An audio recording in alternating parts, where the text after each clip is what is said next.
Ce qui fait que l'État, étant donné que la démographie est en train d'exploser, l'État est en train d'essayer de diminuer aussi ses dépenses pour ne plus se retrouver buté. Et l'un des moyens de diminuer ces dépenses sur le plan du système éducatif, c'est de favoriser des formations qui ne sont pas coûteuses. Et il a dit quelque chose de très pertinent tout à l'heure. Former un étudiant en droit, c'est beaucoup plus simple que de former un ingénieur qui coûte plus cher. Il a dit quelque chose de pertinent tout à l'heure. Il vous a dit qu'il a fait le lycée technique. Il n'y a pas le matériel, n'est-ce pas? On ne fait pas la technique, on ne fait pas la pratique. Vous savez pourquoi on ne fait pas la pratique? Parce que ça coûte cher de former quelqu'un qui fait la technique. C'est pour ça qu'on oriente les gens à faire la générale. Parce qu'au moins, quand tu vas faire la A, qu'est-ce que tu utilises comme matériel? Tu utilises le livre, tu utilises le cahier que tu achètes toi-même. C'est vrai que certains sont subventionnés. Mais il n'y a pas un appareil particulier qu'on doit acheter, que tu dois travailler avec. On peut même prendre des vacataires. Moi, je connais un ami qui est même ici à Stade Bakami, je ne vais pas citer son nom. Il est prof de physique, mais dans l'école où il enseigne l'anglais, il enseigne l'histoire, il enseigne l'EC, il enseigne la physique. Oui. Peut-être vous n'êtes pas encore allé dans les régions reculées pour voir ce qui se passe. Il y a seulement 2 enseignants. Ils vont enseigner tout. Et vous voyez que ça coûte moins cher à l'État. Parce que lui, il va toucher combien? Peut-être 120 000, 150 000.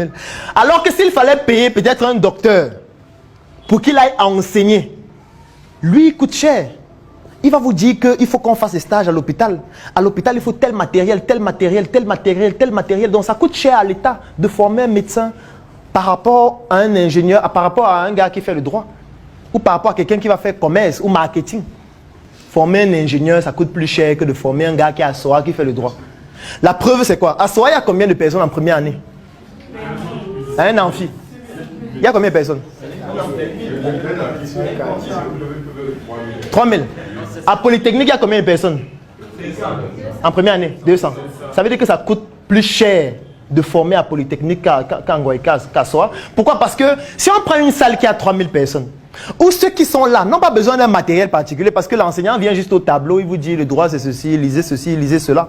Alors que l'ingénieur, toi qui entres à Polytech, c'est subventionné. Quand tu payes 50 000, là, ce n'est pas la pension réelle. Parce que les dépenses de l'État, uniquement pour faire fonctionner Polytechnique, sont tellement importantes que vos 50 000, là, ça ne suffit pas pour couvrir ça. L'État est obligé de subventionner chaque année. Oui? Oui, mais quand je dis scientifique, ce n'est pas forcément ingénieur, docteur. C'est scientifique en incluant même ceux qui sont envoyés, mais qui sont dans les filières scientifiques. Non, je veux dire, voici les gars qui ont fait informatique, non? Il y a les ordinateurs là-bas. Voilà un gars qui est là, non? Il peut nous dire, non? Est-ce qu'il y a l'ordinateur? Il y a une salle avec les ordinateurs. Voilà, c'est au tableau qu'on fait le cours.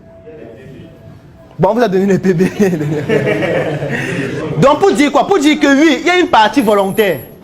Il y a une partie volontaire où on ne veut pas beaucoup plus former cela parce que ça coûte plus cher. Maintenant, il y a une partie involontaire parce que le programme n'est pas défini par l'État.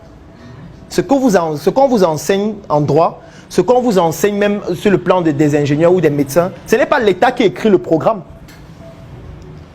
Et c'est ça encore qui est plus grave. Ce n'est pas l'État qui écrit les manuels scolaires. Du moins, ce n'est pas nous qui décidons de ce qu'il va être inscrit dans les manuels scolaires. Ce qui fait que celui qui écrit ça, lui, il oriente dans les contenus en fonction de son besoin local ou international. Oui? Et nous sommes capables de changer ça. Qu'est-ce qu'on entend faire ici? Non, je veux dire de changer nos programmes. Qu'est-ce qu'on fait ici? Non, c'est pas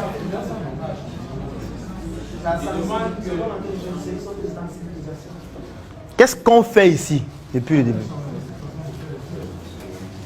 Oui. Si je comprends bien, ça veut dire que si par exemple l'État lui-même définissait les manuels et les programmes scolaires appliqués au secondaire, il y aurait moins de personnes en matière littéraire, en filière littéraire, en filière scientifique.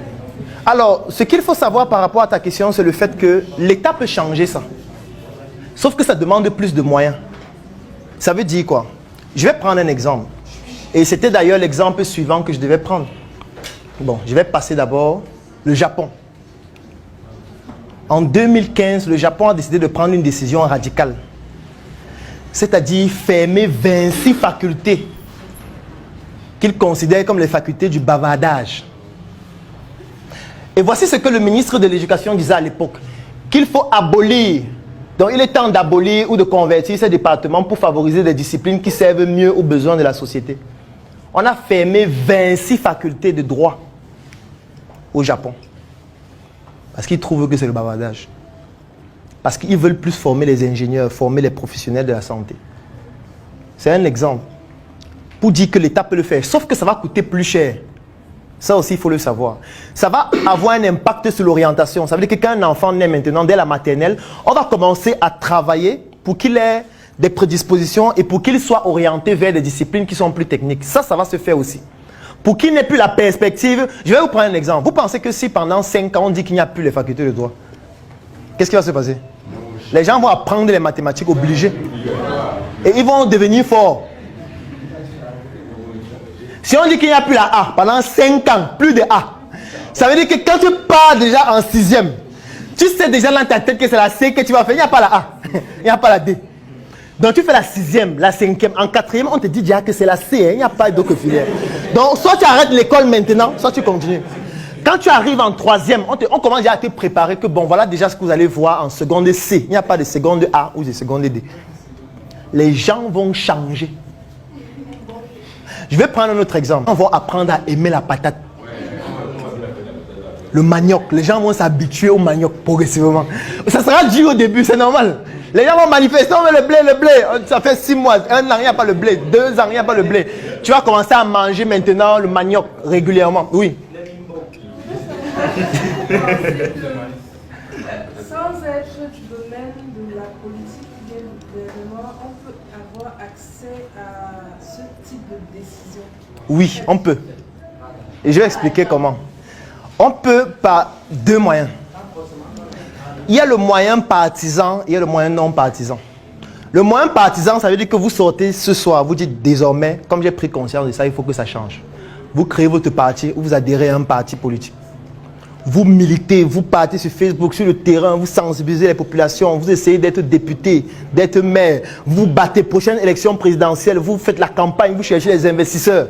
Et dès que vous devenez président, au soir de votre nomination ou de votre élection, vous dites que désormais, il n'y a plus ça. Ça, c'est la première solution. C'est possible par cette solution. La deuxième solution, si vous trouvez que celle-là est trop compliquée, c'est de créer un lobbying. Ça veut dire de créer une communauté de personnes avec qui vous aurez ces mêmes centres d'intérêt, de développer votre pouvoir économique et d'influencer grâce à votre lobbying les décideurs. Ce sont les 2 moyens, il n'y a pas un autre. Parce qu'effectivement, on peut influencer les décideurs à prendre certaines décisions si on a un lobbying et si on a les moyens.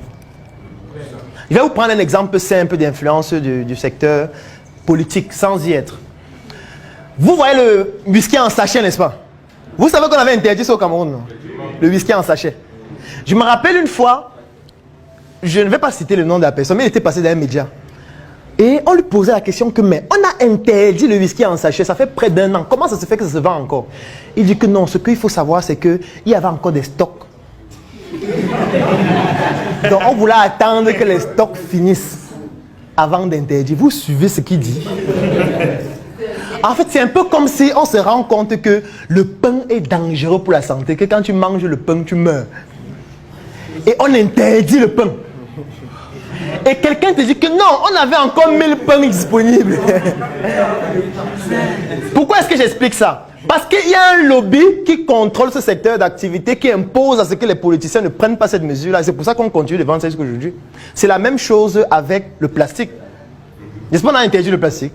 On dit qu'on ne vend plus le plastique, machin et tout. À un moment donné, quand tu partais dans un supermarché, tu achètes un produit, on dit qu'il n'y a pas d'emballage. Ou que tu payes pour avoir le biodégradable. Mais aujourd'hui, on a oublié tout ça. Tout le monde continue à prendre le plastique. Donc c'est pour dire quoi? Ceux qui font que ces décisions-là ne se prennent pas, ils ne sont pas forcément au pouvoir. Hein. Ce n'est pas forcément les députés, les maires et tout ça. C'est les personnes qui ont l'argent, qui ont constitué un lobbying et qui imposent des décisions. Parce qu'ils ont un pouvoir sur le plan économique et sur le plan social de facto. Parce que quand on a un lobby qui recrute peut-être, je ne sais pas, 10 000 personnes, on peut faire le chantage à l'État que bon, si tu prends cette mesure, moi, je vais virer 1000 parce que je ne pourrai plus les payer. Et eux, ils vont aller manifester dans la rue et ce sera moins rigolo. Aujourd'hui, j'offre 3 mois d'accompagnement sur mesure gratuitement à tous les membres de la Startup Academy.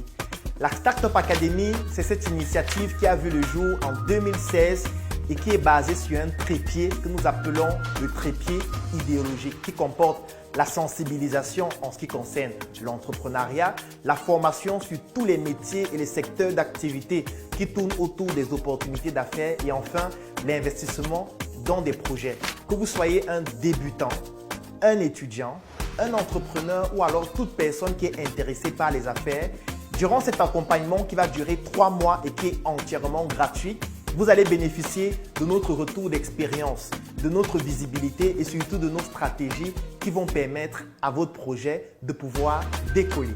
Je vais laisser un lien dans la description de cette vidéo et en commentaire. Vous cliquez dessus, vous remplissez le formulaire pour pouvoir bénéficier en exclusivité de cet accompagnement gratuit sur mesure par rapport à votre activité qui va durer 3 mois. Rendez-vous à la Startup Academy.